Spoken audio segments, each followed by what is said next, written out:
மழை வர நாட்டிலே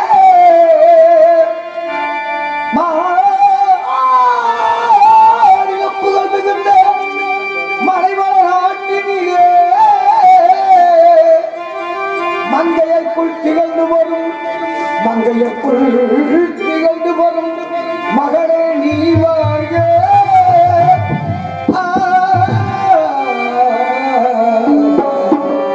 நீ வாழ்க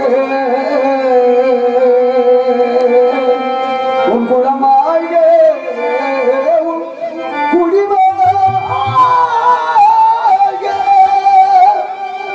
குருஜியில் கொண்டவரோ நம்மை துடித்த குலமகளே நீ வாழ்க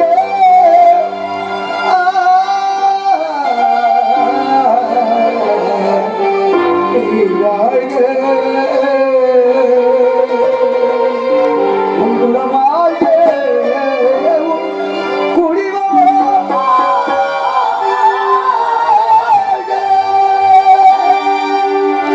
மங்களமாகவே வாழ்வயா மங்களமாகவே வாழ்வயம்மா மங்களமாகவே வாழ்வயம்மா மங்களமாகவே வாழ்வயம்மா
மேல 4 சீடு கீழே 4 சீடு மொத்தம் 1.5 அடி 1.5 அடிக்குள்ளேய ஒரு மனிதனோட வாழ்க்கையை அடக்கி வச்சிருக்காரு. ஏன்னா விருதுகள் அப்படின்னாக்க கல்யாணம் எதுக்காக பண்றாங்க? கல்யாணம் எதுக்காக பண்றாங்க? கேள்வியா? நீங்க மட்டும் என்னை சந்திக்கிறதுக்கு முன்னாடியே கேள்வியா? நானாச்சும் ஒரு கேள்வி தான் கேட்டேன். சரி, நீங்க மேல கேள்வி அடிக்கிருக்கியா? இல்லங்க, நான் கேள்வி கேட்டு பதில சொல்லிட்டேன். அதான் கேள்வியா கேட்கறேன். ஒரு விளக்கமா தான் கேட்கிறேன். ஒரு விளக்கமா கேட்டு நானே சொல்லிட்டேன். ஆனா நான் கேள்விங்கிறத இனிமே தான் ஆரம்பிப்பேன். கல்யாணம் எதுக்காக பண்றாங்க? எல்லாரும் கேட்டோம்னா என்ன சொல்லுவாங்க? சந்ததிகளை வளர்க்கணும் அப்படின்னு சொல்லுவாங்க. வர்ற விருந்தினர் வந்து வரவேற்கணும்.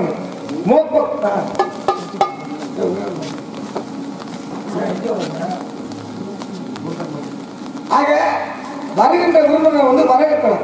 நோக்கக்குறையும் மனைச்சமர்ந்து நோக்கக்குறையும் இருந்து ஒப்புடன் உணர்ந்து உபசரித்து உண்மை பேசி உப்பில்லா கூழ்வாத்தாலும் உண்பதை பண்ணுவாங்க.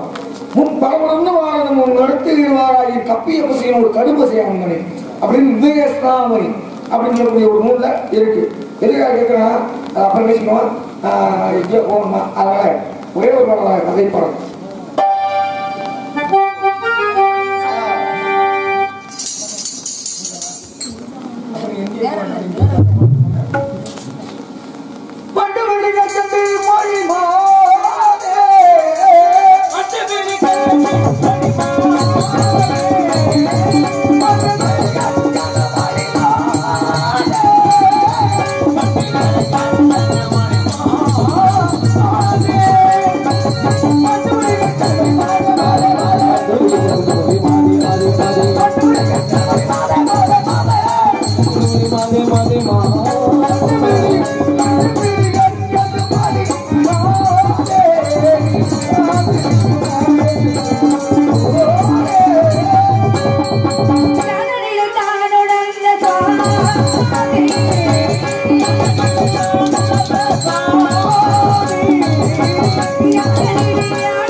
அண்ணன் பேசுறது அது.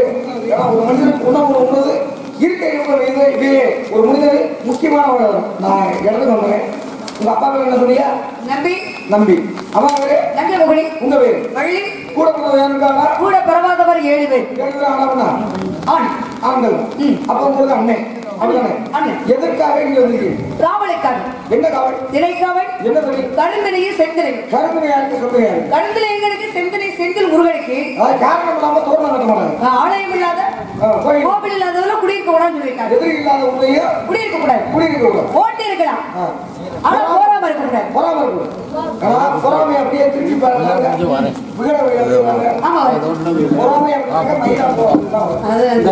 கேள்வி நானாம நீங்க கற்பில் சிறந்தவள் கண்ணகியா மாதவியா? ஒத்தது சொன்னா அத்தது பொருந்தும். இந்த பழமொழிக்கு 2 விளக்கம் கேட்டுக்காங்க. கொஞ்ச நேரமா இருந்தாலும் மக்களுக்கு புரியுற மாதிரி சொல்லிடுவாங்க. கற்பில் சிறந்தவள் யாருனாக்க கண்ணகி. கண்ணகியா மாதவியா? கண்ணகி கிடையாது, மாதவி. மாதவி தான் கற்பு. அவர் என்னதான் இருந்தாலும் கடைசி வரைக்கும் கோவலனை விட்டு பிரிஞ்சே போவார்.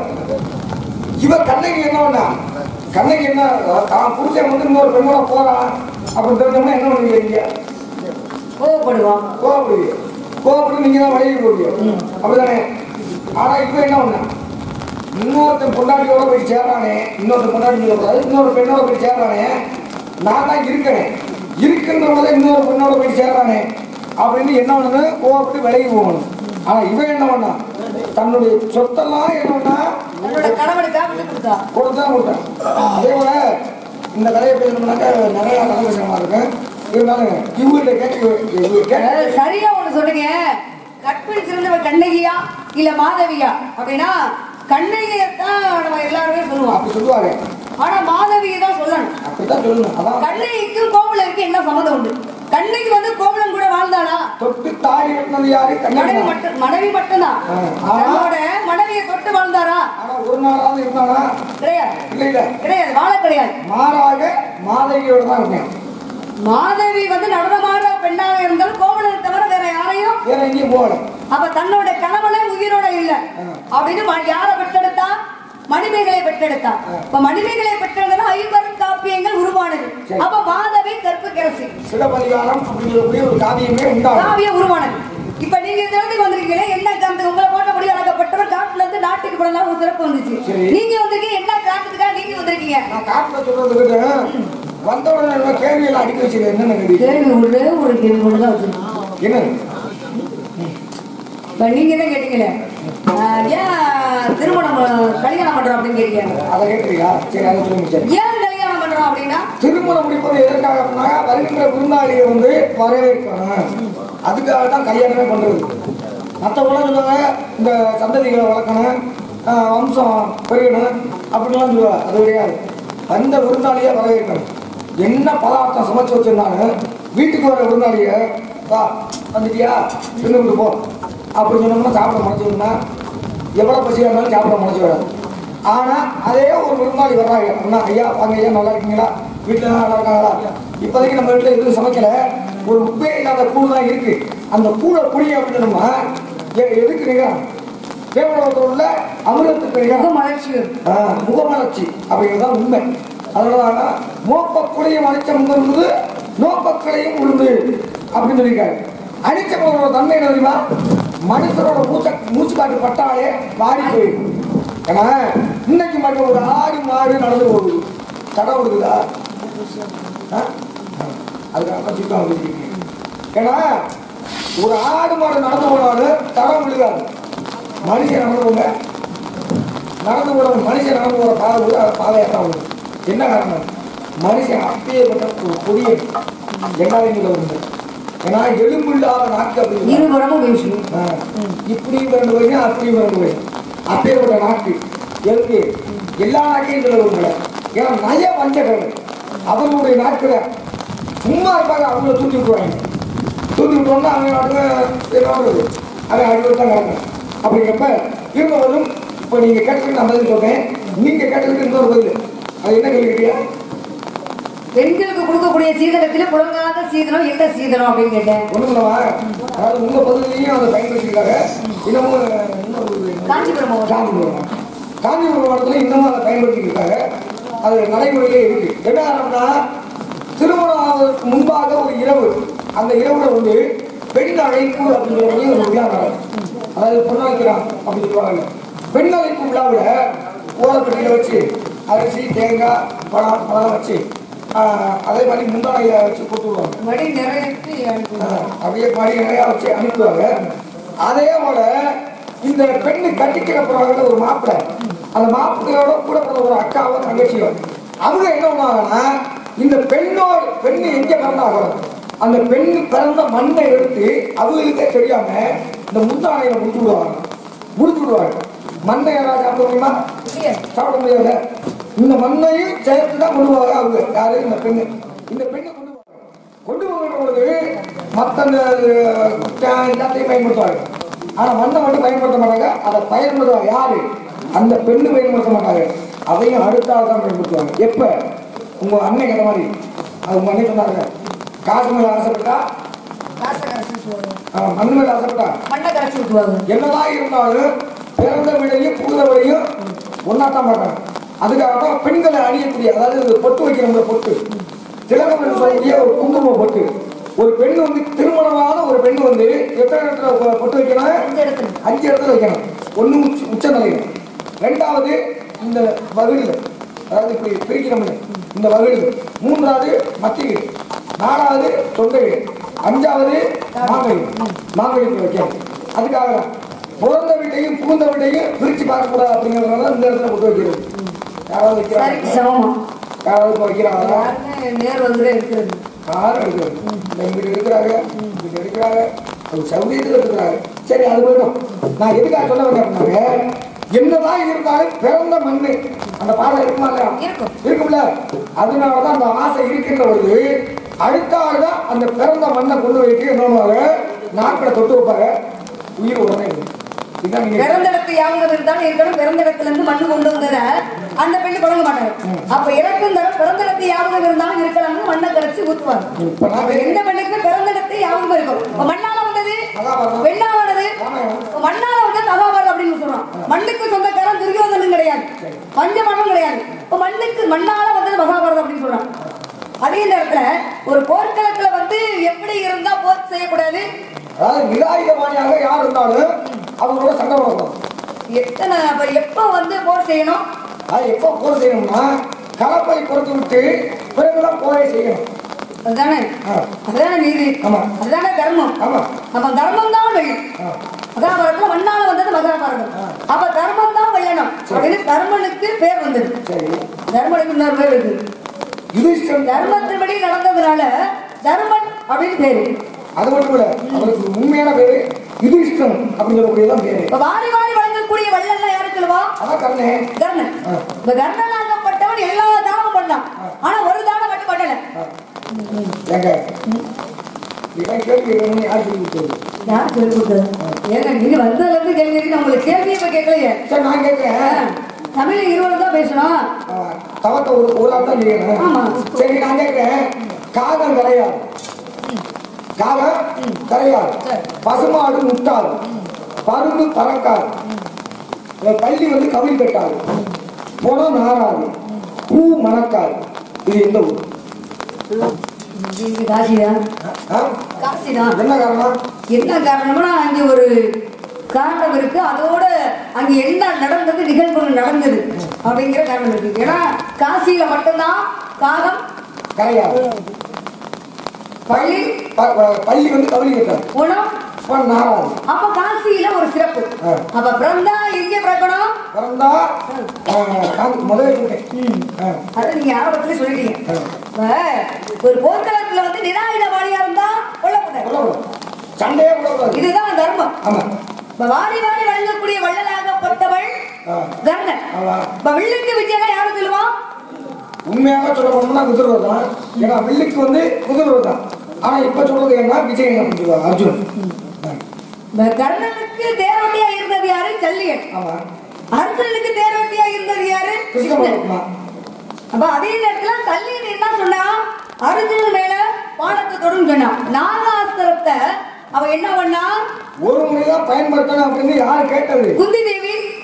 என்று சொல்லக்கூடிய குந்தி தேவி கேட்டார். அவதான் சொன்னான் ஒரு முறை மட்டும்தான் பயன்படுத்தணும். அந்த நேரத்துல கிருஷ்ண பகவான் என்ன பண்ணாரு, தன்னுடைய கட்டை என்ன பண்ணாரு, ஒரு ஆளுக்கு அழுத்தினாரு தேரை.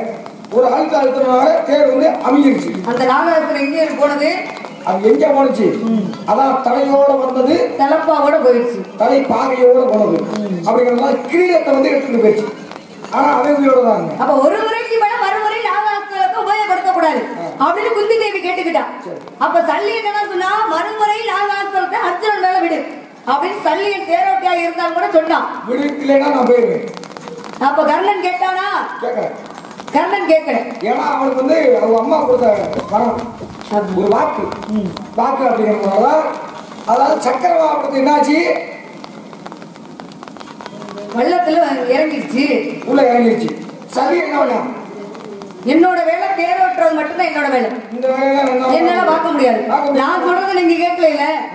நான் உங்களுக்கு வந்து தேரையெல்லாம் என்னால தூக்க முடியாது. முடிஞ்சா நீங்க தூக்குங்க அப்படின்னு சொல்லிட்டு அவன் மாதிரி போயிட்டான். தேரை நிப்பாட்டிட்டு அவன் போயிட்ட போயிட்டான். அந்த நேரத்துல அந்த கர்ணன்ட்ட ஏதாவது ஒரு ஆயுதம் இருந்துச்சா? கிடையாது. சரி, கர்ணனாகப்பட்டவன் அது எந்த ஆயுதங்கள் கிடையாது.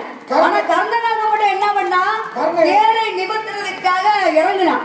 எப்படி தூக்குனா, இப்படியா இல்ல இப்படி? நெஞ்ச நிமித்தி இப்படித்தான் தூக்கணும். கர்ணனாக பலசாலி மகாபாரதத்துல யாருமே கிடையாது. அப்ப கர்ணனாகப்பட்டவன் நெஞ்ச நிமித்து தேரத்தானே நிமித்தினா. அதனாலதான் அடுத்து என்ன பண்ணா, நிராயுத பாணி. நீங்க எது சொன்னீங்க, நிராயுத பாணியா இருந்தா யாரையும் போர் தொடுக்க கூடாது, கொல்லக்கூடாது. கர்ணன் கையில எந்த ஆயுதமே கிடையாது.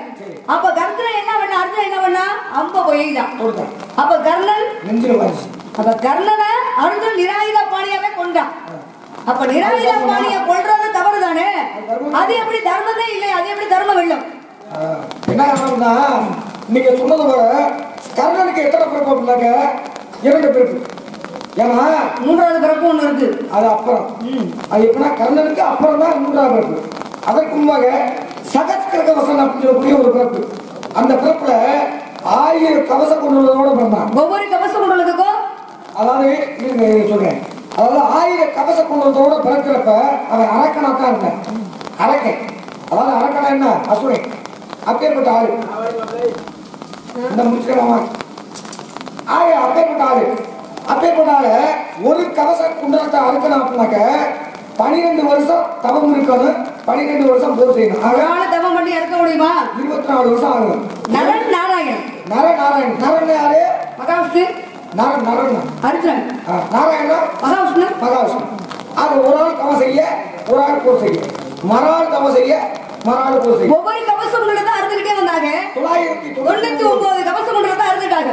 ஒரு கவசம் குண்டலத்துல யார் தஞ்சம் புகுந்தா? ஏன்னா அது சூரியன் போயிட்டான். சூரியன் தான் அப்பா. சரசர கவசம் என்று சொல்லக்கூடிய அசுரனாக பிறந்த 1000 கவச குண்டலத்தோடு ஒரு கவச குண்டலத்தோடு சூரியன் தான் தஞ்சம் புகுந்தான். அப்ப மகாபாரதத்துல கவச குண்டலத்தோட பிறந்தான். அந்த கவச குண்டலம் யார் வாங்கணும்? அர்ஜுனன் தான் வாங்கணும். அப்ப அர்ஜுனனுக்காக கேட்டு போனது யாரு? இந்திரன். அப்ப சூரியன் சொன்னார்ல, வந்திருப்பது சாதாரணமா கிடையாது. தன்னோட மகனை காப்பாத்துறதுக்கு, கர்ணனை காப்பாத்துறதுக்கு சூரியன் சொன்னார். வந்திருப்பவன் சாதாரணம் கிடையாது, இந்திரன் தான் வந்திருக்கான். அர்ஜுனனை காப்பாத்த போறான், கவச குண்டலத்தை அறுத்து கொடுக்காத அப்படின்னு சூரியன் சொன்னார். ஆனா கர்ணன் கேட்டாரா? ஏன்னா எதை கேட்டாலும் இல்லைன்னு மனம் சுருப்போட என்ன சொன்னாரு, தன்னோட யாரு வந்திருக்காரு, இந்திரன் தான் வந்திருக்காருன்னு கர்ணனுக்கே தெரியும். யாரும் இந்த வள்ளி, எந்த ஒரு வள்ளி இந்த வார்த்தையை சொன்னது நீங்க எல்லாம் சரியா சொல்லிருக்கீங்க. ஏன்னா கர்ணனை வந்து அம்பு தொடுத்து இருக்கேன். அந்த நேரத்துல உயிர் போகவே இல்லை. என்ன காரணம்? தெய்வத்துக்கிட்ட மனிதன் பணம் கேட்கலாம், யாசகம் கேட்கலாம். ஆனா மனிதன்கிட்டயே யாசகம் கேட்டு போனது எங்க? அதான் கிருஷ்ணன் மகாபாரதம். கர்ணன் கிட்ட கிருஷ்ணன் கேட்டாரு. கர்ணன் கிருஷ்ணன் கேட்டாரு. என்ன கேட்டாரு? யாசகமா கேட்டு போனாரு, கையை ஏந்தி. ஐயா இந்த நேரத்துல எப்படி போனாரு? அந்த நேரம் போனாரு. ஐயா இந்த நேரத்துல வந்து எங்க நானே 50 வருஷத்துக்கு உயிர் போற நிலைமையில இருக்கேன். என்கிட்ட இப்போதைக்கு எதுவும் இல்லை. சரி இருந்தாலும் கேளு, ஏதாவது கேளு, இருந்தா கொடுக்குறேன் அப்படின்னு கேட்கிறாரு. கேட்கின்ற பொழுது அவர் என்ன கேட்கிறாரு? இதுலதான் முக்கியமான விஷயமே இருக்கு. எல்லாரும் சொல்லுவாங்க, இதுவரை நீ செஞ்ச தான தர்மத்தை கொடு அப்படின்னு கேளு, கொடு அப்படின்னு கேட்டோம்னு சொல்லுவாங்க. ஆனா அது கிடையாது. இதுவரை செஞ்ச நீ தான தர்மத்தை அப்படின்னு சொல்லாம இதுவரை செய்த தான தர்மமும் மற்றும் இனிமேல் செய்ய போற தான தர்மத்தை சேர்த்து கொடு அப்படிங்கிற. ஏன்னா இவர் அந்த குருதி அப்படிங்கிற ரத்தத்தை வந்து தாரை வளர்த்து கொடுத்தா அதுவே ஒரு தர்மம் தான், அதுவே ஒரு தர்மம் இல்லை. அதனாலதான் இதை சேர்த்து கேட்டார். அப்படிங்கிற போது தாரை வளர்த்து கொடுத்தாரு, உடனே உயிர் போயிடுச்சு. ஆனா அதற்கு முன்பாகவே கர்ணை வந்து கிருஷ்ணன் வந்து ஒரு வரம் கேட்டாரு. என்ன வரம் தெரியுமா? நீங்க சொன்னது போல இனிமே எப்பேற்பட்ட பிறவி பிறந்தாலும் யாரு என்ன வந்து கேட்டாலும் இல்லைன்னு சொல்லாமல் இல்லை என்று சொல்லாத மனம் எனக்கு வரக்கூடாது. அப்பேற்பட்ட வரத்தை எனக்கு தான் அப்படின்னு முதல் வரம். ரெண்டாவது வரம் என்னன்னா உன்னுடைய சுயரூபத்தை நான் பார்க்கணும் அப்படின்னு. அப்பதான் சுயரூபத்தை காமிச்சாங்க. யாரு? கிருஷ்ண பகவான் தான். அதான் நீங்க கேட்டதுக்கு பதில். அர்ஜுனன்ல இருந்து கர்ணனை கொன்னுட்டேனே அப்படின்னு சொன்னாங்க. ஆனா அதே நேரத்துல அந்த குந்தி தேவியாவிடம் ஒரு காலத்துல வந்து தன்னோட கர்ணனை தன்னோட மகனேன்னு சொல்லி மடியில் அழுதான். அப்ப அழுகும் பொழுது பஞ்சமடன் 5 பேருமே பார்த்தாங்க. பஞ்சமடன் 5 பேருமே உயிரோட இருக்கமே, தன்னோட தாயானவள் யார மடியில மகனேன்னு சொல்லி அழுகிறா. பக்கத்துல பார்க்கும்போது கர்ணன். அப்பதான் பஞ்சமடன் 5 பேருமே கேட்டாலாம், நம்மளோட எதிரி யாரு? கர்ணன். இந்த எதிரிய தன்னோட மகனேன்னு சொல்லி அழுகுறீங்களே, உங்களுக்கு என்னமா ஆச்சு அப்படின்னு சொல்லி பஞ்சமடன் 5 பேர் கேட்கிறாங்க. அப்ப குந்தி தேவி என்ன சொன்னா, உங்களுக்கு முன்னாடி பிறந்தது கர்ணன். இந்த கர்ணன் வந்து உங்களுக்கு அண்ணன். அப்பதான் தர்மன் என்ன சொன்னாராம், இவ்வளவு நாளா தன்னோட மயனேன்னு இதுவரை நீ சொல்லலையே, இவ்வளவு நாளா மனசுக்குள்ளே வச்சிருந்தீங்களா, அதனால இன்று முதல் பெண்களுக்கு ரகசியம் தங்காமல் போகட்டும். தாய்க்கே மகன் சாபம் கொடுத்தான். தர்மன் என்ன கொடுத்தாரு, இவ்வளவு நாளா தன்னோட மயன் கர்ணன் இதுவரையும் சொல்லலையே, இன்று முதல் பெண்களுக்கு ரகசியம் தங்காமல் போகட்டும் அப்படின்னு தர்மன் குந்தி தேவிக்கு சாபம் கொடுத்தார்.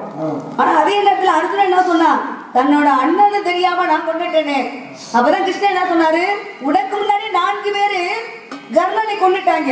செத்து போன பாப்பா கொண்டு விட்டு நான் கொண்டேன்னா எப்படி? அதுக்கு முன்னாடி 4 பேரு கொண்டது யாரு?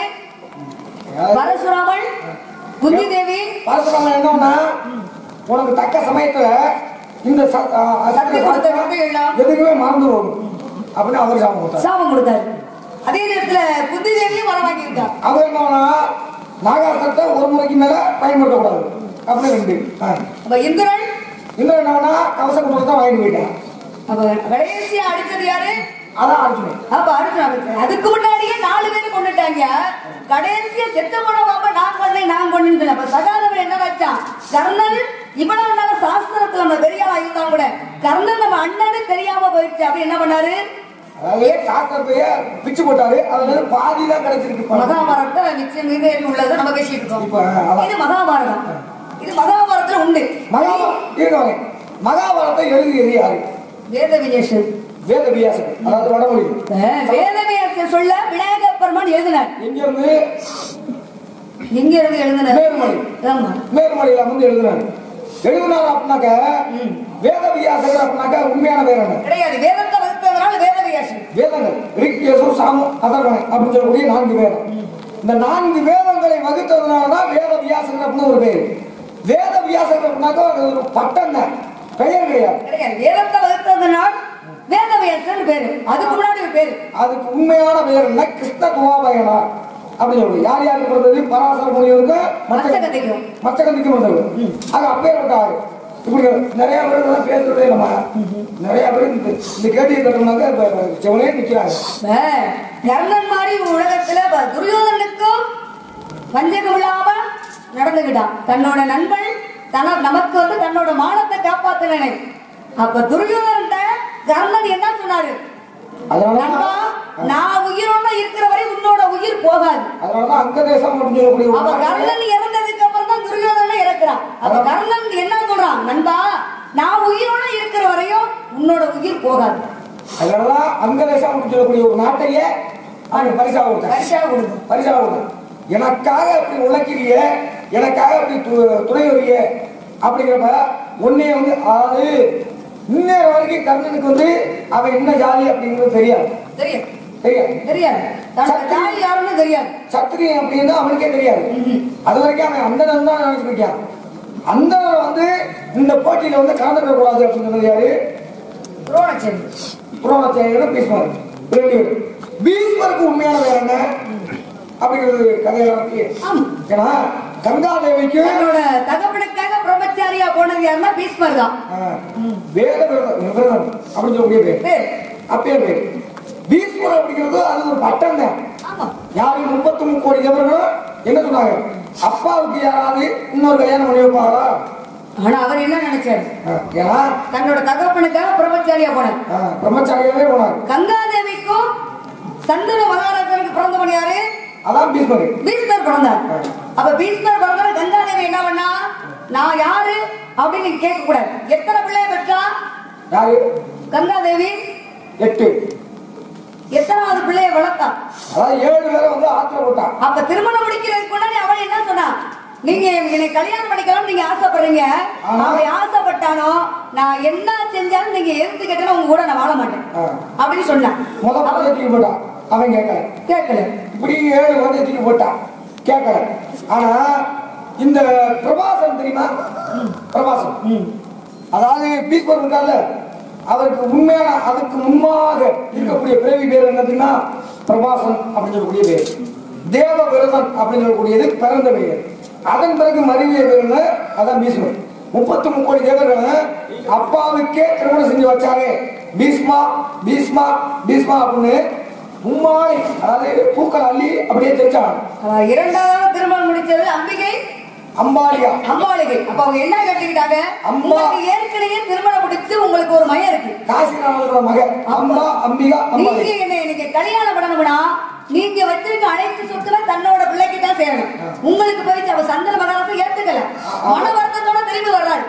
அவ தன்னோட தகப்பனையே பார்த்து கேட்டார். பீஷ்மர் என்ன கேட்டாரு, நீங்க என்ன காரணத்துக்காக நீங்க கவலையா இருக்கீங்க? அப்ப சொன்னாரு, அப்படியா நான் உங்களுக்காக நான் உங்களுக்கு என்ன வேணாலும் செய்யறேன் அப்படின்னு தன்னோட தகப்பனுக்காக எனக்கு சொத்து வேணாம், எனக்கு எதுவுமே வேண்டாம், நீங்க திருமணம் முடிச்சுக்கங்க அப்படின்னு தன்னோட பிரம்மச்சாரியா அவரை பிரம்மச்சாரியா மாறினார்.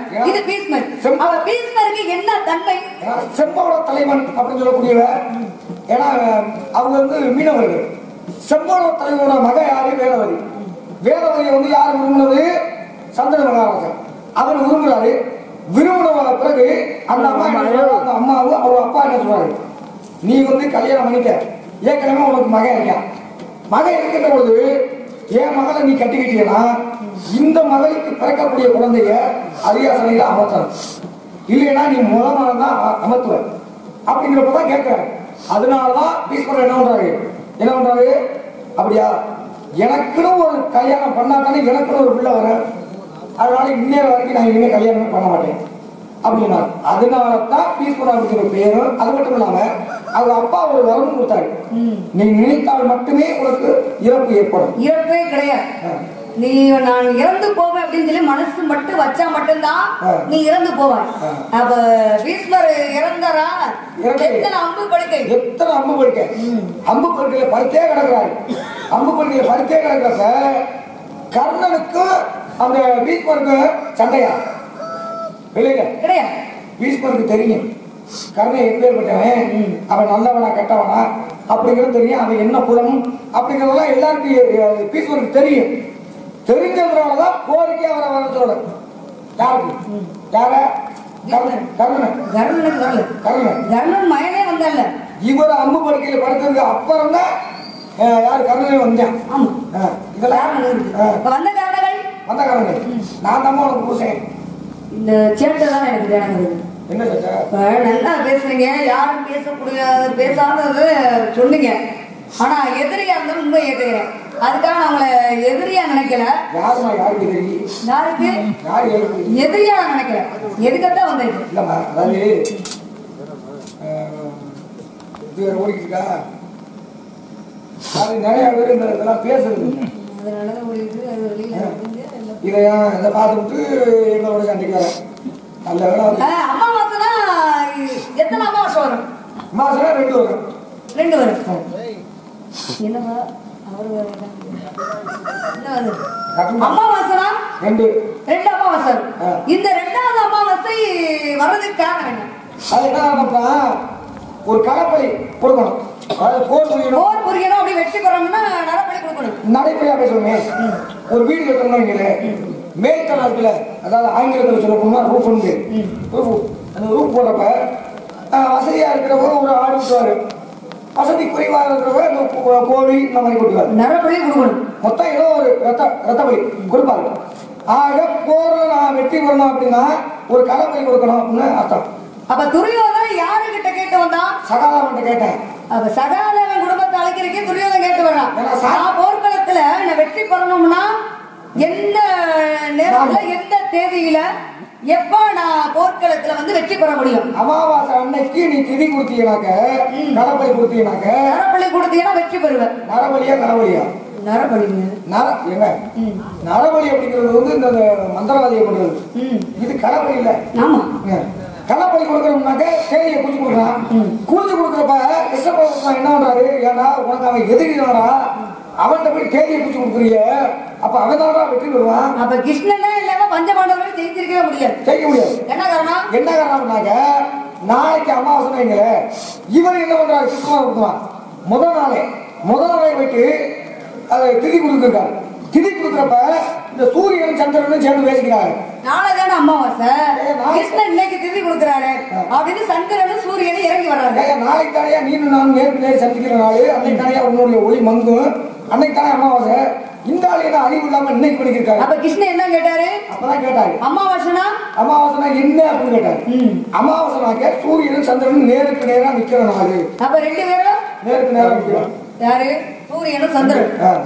சூரியனும் சந்திரனும் நேருக்கு நேரா நிக்கிறாரு. ரெண்டு பேரும் நேருக்கு நேரா நிக்கிறீங்க. அப்ப இன்னைக்கு தானே அமாவாசை. அப்ப இரண்டாவது அமாவாசை கொண்டு வந்தது யாரு? மகாபாரதத்துல கிருஷ்ணன். அப்ப நீங்க வந்த காரணத்தை சொல்லுங்க. புருஷ பார்த்தோம் சொல்லிக்கலாம், இல்ல நான் தான் புருஷன் சொல்லிக்கலாம். உங்களை சந்திக்கிறப்பெல்லாம் நிறைய ஆமா கண்டிப்பா இப்படிதாங்க இருக்கணும். தங்க வழக்கானாலும் தூண்டுதல் வேணும் இல்லையா? பேசக்கூடிய ஆளு வந்தா தானே. பேசக்கூடிய ஆள் வந்தா தான் அந்த மாதிரி பேச முடியும். இல்லாட்டி சும்மா ஓட்டியே போக முடியும். பக்கம் இல்ல புருஷன் பார்த்து வந்தீங்களா? புருஷனா ஆண்மகன். மாப்பிள்ளை பார்த்து வந்திருக்கீங்களே, மாப்பிள்ளை வந்து எனக்கு பொருத்தமா இருப்பாரா? உங்களுக்கா? பொருத்தமா இருக்கும். வேலை பார்க்குறீங்க இல்ல பொருத்தமா இருக்கும். உங்களை மாதிரி புது பத்தியா வருவாரு. இப்ப வருவாரு. மாப்பிள்ளை பார்த்து வந்திருக்கீங்களே, எனக்கு பொறுப்பு. குல வழக்கம் கூட்டிட்டு வரத வழக்கம். மனசு கேட்டாங்க. அந்த காலத்துல எல்லாம் திருமணம் எப்படி முடிச்சாங்க? அதுக்கு முன்னாடி மனம் ஒத்து போனா திருமணம் முடிச்சாங்க. மனசு ஒத்து போனா அதுக்கப்புறம் தாலி கட்டினாங்க. முடமுறியாத மஞ்சக்கிழங்கு எடுத்து முடமுறியாத மஞ்சக்கிழங்கு எடுத்து பெண்களுக்கு தாலியா கட்டினாங்க. முடமுறியாத மஞ்சக்கிழங்கு எடுத்து 21 நூலை சுத்தி பெண்களுக்கு தாலியா கட்டினாங்க. ஏன் 21 நூல் சுத்தணுமா? ஏன் 10 நூல் சுத்தலாம்ல? அதே நேரத்தில் 5 நூல் சுத்தலாம்ல? 21 நூலை சுத்தி முடமுறியாத மஞ்சக்கிழங்கு எடுத்து பெண்களுக்கு தாலியா கட்டினாங்க. ஏன் அந்த மஞ்சளுக்கு என்ன தன்மை? என்ன தன்மை அப்படின்னாக்க இன்னைக்கு மாதிரி அந்த மார்பிள் தான் தொங்கும். வெறும் மஞ்சளை வந்து மார்பிள் தொங்குறப்ப பிள்ளை வளர்க்குறப்ப அந்த பால் கொடுத்தாங்க. பால் கொடுக்குறப்ப அந்த பிள்ளைக்கு வந்து எந்த ஒரு புற்று நோயும் வரக்கூடாது, எந்த ஒரு நோயும் வரக்கூடாது. அது மட்டுமா பக்கத்துல யாரும் படுத்திருப்பாங்க? கணவன். அவருக்கு எந்த ஒரு நோயும் வரக்கூடாது அப்படிங்கிற இன்னைக்கு இப்போ எல்லாம் வாங்க தங்கத்தால் அமைச்சு அரைப்போன் வசதி தந்தவரை அரைப்போன் ஒரு போன். மஞ்சளுக்கு என்ன தன்மைனா நோயை எதிர்க்கக்கூடிய ஒரு சக்தி உள்ளது. கொரோனா நேரத்துல வீட்டுக்கு மஞ்சள் தண்ணி தெளிச்சாவில்ல, மழை வேம்பு கஷாயம் இயற்கை தானே என்றைக்கு சிறப்பு. இப்ப இயற்கையே அந்த காலத்துல தண்ணி எல்லாம் எடுத்து குடிச்சாங்க. எப்படி தண்ணி எடுத்து குடிச்சாங்க? குளத்துலதான் தண்ணி எடுத்து குடிச்சாங்க. அப்ப சாப்பிட்டா தான் உயிர் வாழ முடியும். இப்ப சாப்பாடே விஷமா தான் இருக்கு. சீரடி சாய்பாபா தவம் செய்யலாம் இங்க மகாராஷ்டிரால வேப்ப இலைக்கு என்ன தன்மை உண்டு? கசப்பு தரக்கூடிய தன்மை உண்டு. ஆனா 8 மணி ஆனாலும் பேசிட்டு தான் இருப்பேன் நான். எனக்கு ஒண்ணும் பிரச்சனைமா, நீங்க என்ன பேசுங்க, அவங்க பேசத்தான் சொல்றாங்க ஒண்ணு இல்ல. ஆனா இன்னமும் பேசக்கூடிய ஆளு இன்னும் இருக்காங்க. 8 மணியா? 8 மணி நேரம் நான் பேசிக்கிட்டு தான் இருப்பேன். நான் ஓடிக்கிட்டே இருப்பேன். 8 மணிக்கு நான் உங்களுக்கு எப்போ போறது? நீங்க புதுக்கோட்டை போகணும். நீங்க கார்ல வந்துருக்கீங்க, நான் பஸ்ல வந்திருக்கேன். மாப்பிள்ளை பேர் சொல்லுங்க. பிடிச்சா கல்யாணம் பண்ணி, பிடிக்கலன்னா பிடிக்கலன்னு போடு.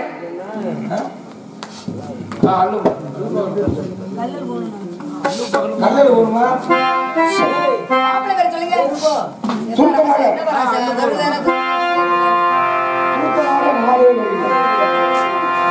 பன்னீர் விழிகளிலே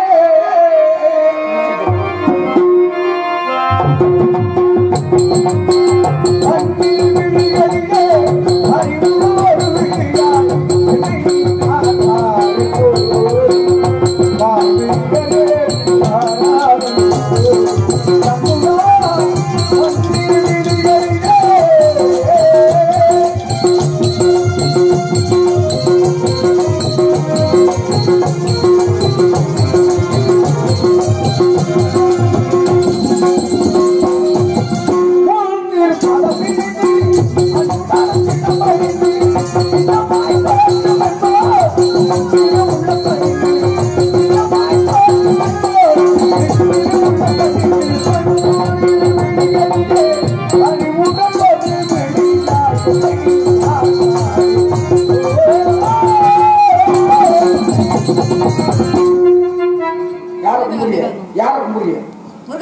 முருகப்பெருமான் தானே அவர் தான் மாப்பிள்ளைய பார்த்து வந்திருக்கேன். ஆமா புருஷன் உங்களை கேட்டனா முருகப்பெருமான நான் கல்யாணம் பண்ணிக்கணும்னு சொன்னேனா முருகப்பெருமான ரெண்டாவது நான் கல்யாணம் பண்ணிக்க நான் சம்மதிக்க முடியுமா?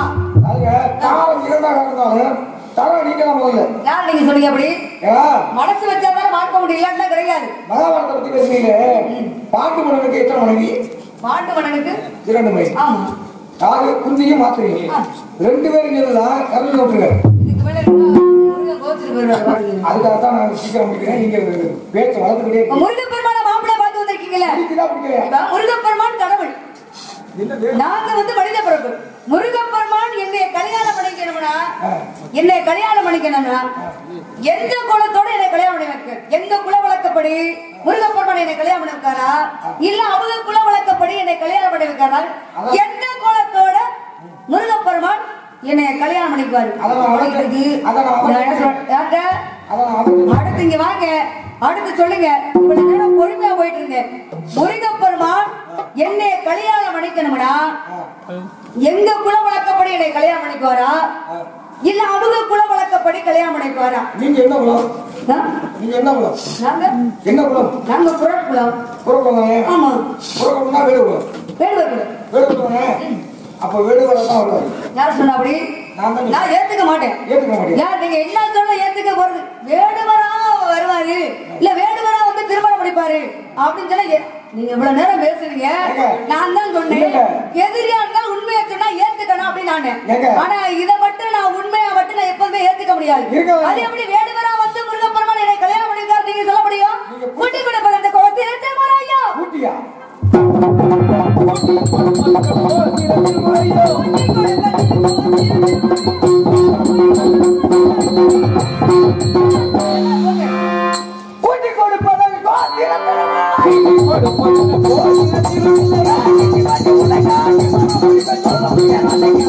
நீங்க என்ன சொன்னாலும் முருகப்பெருமான கல்யாணம் பண்ணிக்க முடியாது நான் சொல்லுவேன்.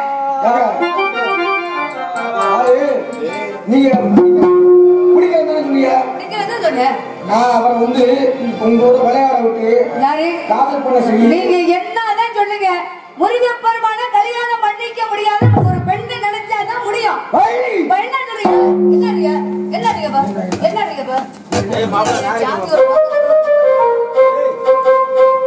எத்தனை பேர் எடுத்துக்கணும் கதையை காட்சி சரி மன்னிச்சுக்கலாமா? நீங்க என்னதான் சொல்ல வர்றீங்க? மாப்பிள்ளை பிடிக்கல என்ன சொல்லணும்?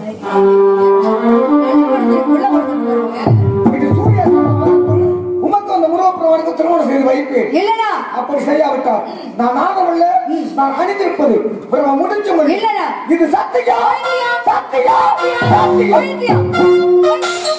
யார் உங்களுக்கு தான் பைத்தியம் பிடிச்சிருக்கு? இந்த பைத்தியம் முருகப்பெருமானை கல்யாணம் பண்ணிக்க சொல்லி என்ன சொல்றீங்க?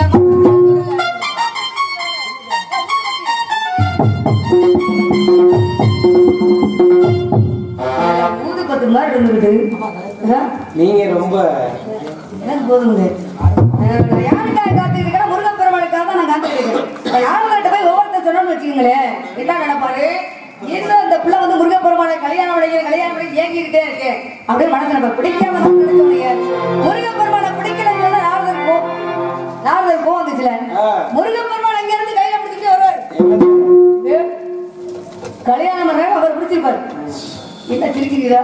கல்யாணம் பண்றப்ப எந்த கொடுப்பாரு? நீங்க என்ன பண்றீங்க? குடிக்க முடிஞ்சா குடிக்கிறேன், இல்லாட்டா எங்க மாமாட்ட கொடுத்து கூட ஊருக்கு போறவரே பிடிச்சிக்கிட்டே போட்டு உங்கள்கிட்ட அந்த கத்துக்கு சீக்கிரம் வாங்க முருகா.